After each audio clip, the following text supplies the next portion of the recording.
की शक्ति है, ये स्वयं नारायण आत्मा के रूप में आपके भीतर बैठे हुए हैं। तो भगवान के अंदर तो सब कुछ है, दया, क्षमा, प्रेम, सद्भावना, सुख, सब कुछ उनके अंदर है। उनमें मन जोड़ेंगे तो वो अविनाशी सुख मिलेगा, और उसकी जगह ये माया में संसार के अंदर अगर मन जोड़ेंगे तो माया का तो अपना प्रभाव है ना, तो वो अपना प्रभाव दिखाएगी माया, और इसी कारण व्यक्ति दुखी होता है। यही कारण होता है अशांति का।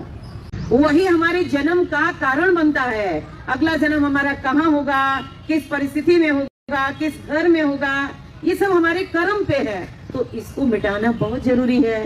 इसी जन्म में हमें पुराना हिसाब किताब, जैसे व्यापारी लोग क्या करते हैं, दिवाली का समय आता तो खाता बदलते हैं ना, नया खाता शुरू करते हैं।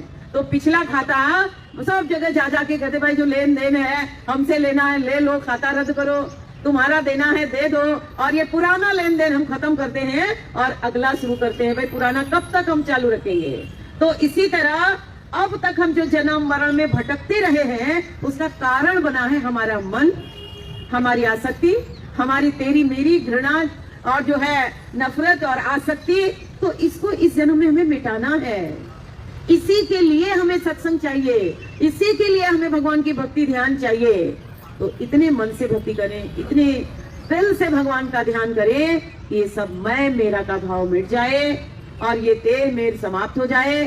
और तब जो है जैसे कबीरदास साहब जी कहते हैं, कबीरा खड़ा बाजार में सबकी मांगे खैर, ना काहू से दोस्ती ना काहू से बैर। अगर इसके अनुसार हम जीवन सीख जाए, जीना सीख जाए, है ना, तो अंतिम समय आया तो बस भगवान का धन्यवाद करते, भगवान का ध्यान करते हुए हम जाएंगे। और अगर इसकी जगह आसक्ति है तो वो चीजें याद आएंगी, दुश्मनी है तो वो चीजें याद आएंगी, मोह है तो वो चीजें याद आएंगी, है ना, और वही घसीटते हुए हमें दुनियादारी में फिर पटक देगा। फिर से कहीं ना कहीं हमारा जन्म होगा और फिर से इसी उधेड़ बुन में, इसी प्रपंच में फिर अगला जीवन हमारा व्यतीत हो जाएगा। तो इसीलिए कहते हैं बीत गया तेरा जीवन आधा, बहुत जीवन हमारा बीत गया, माया ने ये बंधन बांधा, है ना, माया के बंधन में ये जीवन बीत गया। तो अब हमें इतनी जागृति के साथ जीना है कि हम इन सब चीजों को मिटा सके, है ना, और तब जो है कोई हमारे लिए जन्म मृत्यु से, कर्म बंधन से हमेशा हमेशा के लिए हमारा छुटकारा हो जाएगा। कोई बंधन नहीं है हमारे लिए। अगला सवाल है, सच्चा गुरु और शांति कैसे प्राप्त की जा सकती है? सच्चा सुख और शांति कैसे प्राप्त की जा सकती है? देखिए, आप ही कह रहे हैं सच्चा सुख, इसका मतलब संसार में झूठा सुख भी है, है ना। 99% झूठे सुख के पीछे व्यक्ति दौड़ लगाता रहता है। झूठा सुख क्या है? झूठा सुख यही है कि व्यक्ति सोचता है शायद हमारा मकान छोटा है ना, बड़ा हो जाएगा तो शायद हम बहुत सुखी हो जाएंगे, है ना।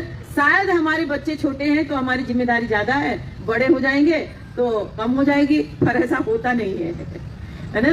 दिन पर दिन जिम्मेदारी भी बढ़ती है, मोह आसक्ति भी बढ़ती है, दुख अशांति भी बढ़ती जाती है। एक बार विभू जी महाराज अपने सत्संग में सुना रहे थे कि किसी व्यक्ति को उन्होंने पूछा कैसे हो, तो कहता है महाराज जी मरने की फुर्सत नहीं है ना।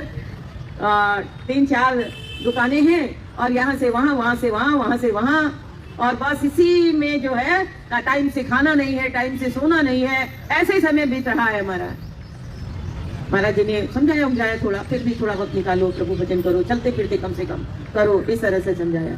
अब वो प्रार्थना करता है, महाराज जी कल कृपा करके एक नई ब्रांच खोली है, एक नई दुकान खोली है, तो उसमें चरण रख दीजिए, उद्घाटन कर दीजिए। महाराज जी ने कहा ठीक है, आए किया महाराज जी ने, है ना। तो फिर जब घर में बैठे तो महाराज जी ने कहा देखो तुम पहले 4 थी और तुम ये कह रहे थे मरने की फुर्सत नहीं है, खाने की फुर्सत नहीं है ना, मन को चैन नहीं है, तो इसका मतलब आप खुद ही जो है संतोष नाम की वस्तु है नहीं, धैर्य नहीं है, संतोष नहीं है। पूरा ध्यान किस में है?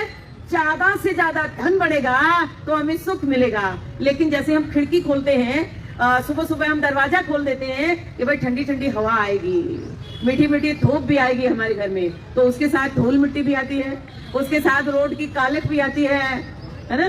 तो इस तरह से जैसे हवा के लिए दरवाजा खुला, धूल मिट्टी आई, इसी तरह सुख के लिए धन कमाए और साथ में अशांति भी आई, साथ में जो है ये क्लेश भी आया, दुख भी आया, तो ये सब चीजें संसार के अंदर रहती है, ये दुख है संसार के अंदर, क्योंकि माया की ओर हमारी चित्तवृत्ति जा रही है।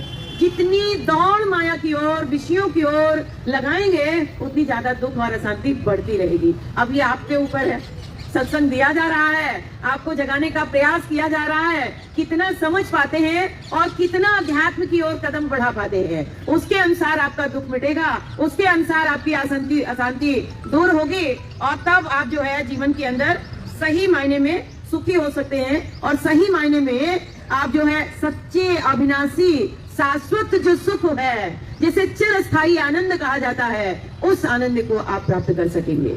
तो उसे पाने का तरीका है, बाहर नहीं, भीतर चलो, अपने मन को अंतर्मुखी बनाओ और अपने मन मंदिर में पहुंचो, क्योंकि आपकी आत्मा से आनंद का झरना बह रहा है ना। आपके आत्मा कोई साधारण वस्तु नहीं है, ये भगवान की शक्ति है, ये स्वयं नारायण आत्मा के रूप में आपके भीतर बैठे हुए हैं। तो भगवान के अंदर तो सब कुछ है, दया, क्षमा, प्रेम, सद्भावना, सुख, सब कुछ उनके अंदर है। उनमें मन जोड़ेंगे तो वो अविनाशी सुख मिलेगा, और उसकी जगह ये माया में संसार के अंदर अगर मन जोड़ेंगे तो माया का तो अपना प्रभाव है ना, तो वो अपना प्रभाव दिखाएगी माया, और इसी कारण व्यक्ति दुखी होता है, यही कारण होता है अशांति का।